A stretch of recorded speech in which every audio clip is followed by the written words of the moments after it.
ನಮಸ್ಕಾರ ಗೆಳೆಯರೆ, ಹೊಸ ವಿಡಿಯೋಗೆ ಸ್ವಾಗತ.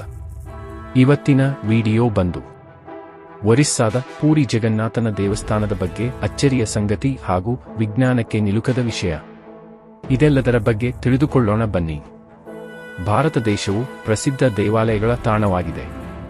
ವಿಭಿನ್ನ ವಾಸ್ತುಶಿಲ್ಪಗಳ ಕೆತ್ತನೆಗಳು ಹಾಗೂ ಪುರಾಣ ಇತಿಹಾಸಗಳಿಂದ ಕೂಡಿದೆ. ಅದರಲ್ಲಿ ಒರಿಸ್ಸಾದ ಪುರಿ ಜಗನ್ನಾಥ ದೇವಾಲಯವು ಒಂದು. ಮಹಾವಿಷ್ಣು ಜಗನ್ನಾಥನಾಗಿ ನೆಲೆ ನಿಂತಿರುವ ತಾಣ ಇದು. ಈ ತಾಣದಲ್ಲಿ ವಿಜ್ಞಾನಕ್ಕೆ ನಿಲುಕದ ಹಲವಾರು ವಿಷಯ ಇದೆ.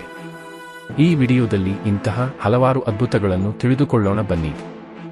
ದೇವಸ್ಥಾನದ ಗುಮ್ಮಟದ ಮೇಲೆ ಇರುವ ಧ್ವಜ ಗಾಳಿ ಬೀಸುವ ದಿಕ್ಕಿನ ವಿರುದ್ಧವಾಗಿ ಹಾರುತ್ತದೆ. ಇದಕ್ಕೆ ಯಾವುದೇ ವೈಜ್ಞಾನಿಕ ವಿವರಣೆಯಿಲ್ಲ. ಇದು ವಿಜ್ಞಾನಕ್ಕೂ ನಿಲುಕದ ದೈವಶಕ್ತಿಯಿಂದಲೇ ಸಾಧ್ಯ. ಇನ್ನು ಪುರಿ ಜಗನ್ನಾಥನ ದೇವಸ್ಥಾನದ ಧ್ವಜವನ್ನು ಪ್ರತಿದಿನ ಬದಲಾಯಿಸಲಾಗುತ್ತದೆ. ಪ್ರತಿದಿನ ಅಲ್ಲಿನ ಅರ್ಚಕರು 45 ಮಹಡಿಗಳನ್ನು ಹೊಂದಿರುವ ಸುಮಾರು 1000 ಅಡಿ ಎತ್ತರವಿರುವ ಗೋಪುರವನ್ನು ಹತ್ತಿ ಧ್ವಜವನ್ನು ಬದಲಿಸುತ್ತಾರೆ. ಈ ಆಚರಣೆ 1800 ವರ್ಷಗಳಿಂದಲೂ ನಡೆದುಕೊಂಡು ಬಂದಿದೆ. ಅಕಸ್ಮಾತ್ ಏನಾದರೂ ಒಂದು ದಿನ ಧ್ವಜ ಬದಲಾಯಿಸುವುದನ್ನು ತಪ್ಪಿಸಿದರೆ 18 ವರ್ಷಗಳ ಕಾಲ ದೇವಾಲಯದ ಬಾಗಿಲು ತೆರೆಯುವಂತಿಲ್ಲ ಎಂಬ ನಂಬಿಕೆ ಇದೆ. ಇನ್ನು ದೇವಸ್ಥಾನದ ನೆರಳು ಕೂಡ ಕಾಣಿಸುವುದಿಲ್ಲ. ದೇವಾಲಯದ ಇನ್ನೊಂದು ವಿಶೇಷ ಏನೆಂದರೆ ಇಲ್ಲಿ ನೆರಳು ಬೀಳದಿರುವುದು. ಜಗನ್ನಾಥ ದೇವಾಲಯ ಸುಮಾರು 4 ಲಕ್ಷದ ಚದರ ಅಡಿ ಪ್ರದೇಶದಲ್ಲಿದೆ. ಇದರ ಎತ್ತರ 214 ಅಡಿ. ಯಾವುದೇ ಮನುಷ್ಯ, ಪ್ರಾಣಿ ಹಾಗೂ ಯಾವುದೇ ಜೀವಿಯ ನೆರಳು ಕಾಣಿಸುತ್ತದೆ. ಆದರೆ ಇಲ್ಲಿ ಎಂಥದ್ದೇ ಬಿಸಿಲಿದ್ದರೂ ದೇವಾಲಯ ಒಳಗಡೆ ಮತ್ತು ದೇವಾಲಯದ ಆವರಣದಲ್ಲಿ ನೆರಳು ಬೀಳುವುದಿಲ್ಲ. ಪಕ್ಷಿಗಳು ಕಾಣಿಸುವುದಿಲ್ಲ.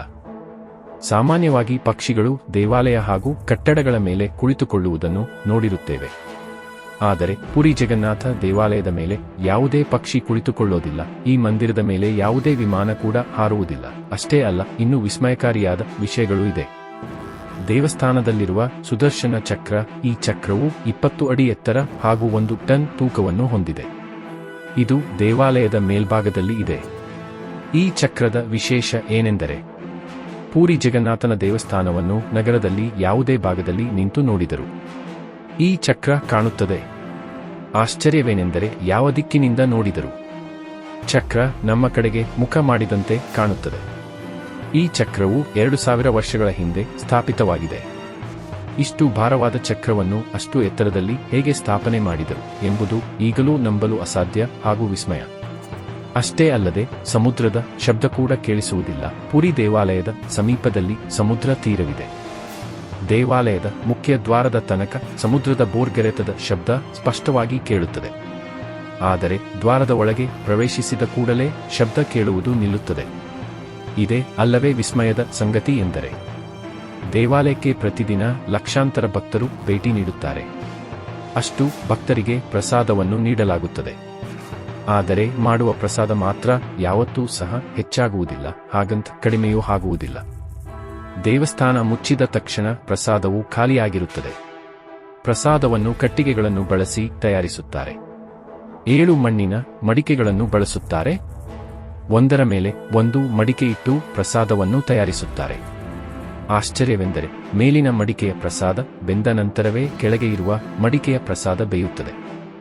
ಇಲ್ಲಿರುವ ಜಗನ್ನಾಥ ಸ್ವಾಮಿ, ಬಲರಾಮ ಮತ್ತು ಸುಭದ್ರಾದೇವಿ ಈ 3 ವಿಗ್ರಹಗಳನ್ನು ಪ್ರತಿ 12 ವರ್ಷಗಳಿಗೊಮ್ಮೆ ಬದಲಾಯಿಸಿ ಹೊಸ ವಿಗ್ರಹಗಳನ್ನು ಸ್ಥಾಪಿಸುತ್ತಾರೆ. ಈ ಸಮಯದಲ್ಲಿ ಸಂಪೂರ್ಣ ನಗರದ ವಿದ್ಯುತ್ ಕಡಿತಗೊಳಿಸುತ್ತಾರೆ. ಪೂರ್ತಿ ನಗರವೇ ಕತ್ತಲೆಯಿಂದ ಇರುತ್ತದೆ. ಇದಾಗಿತ್ತು ಈ ವಿಡಿಯೋ. ಇನ್ನೊಂದು ಇಂತಹ ಮಾಹಿತಿಪೂರ್ಣ ವಿಷಯದೊಂದಿಗೆ ಮುಂದಿನ ವಿಡಿಯೋದಲ್ಲಿ ಸಿಗೋಣ. ದಯವಿಟ್ಟು ಸಬ್ಸ್ಕ್ರೈಬ್ ಮಾಡಿ, ಲೈಕ್ ಮಾಡಿ, ಪ್ರೋತ್ಸಾಹಿಸಿ. ಧನ್ಯವಾದಗಳು.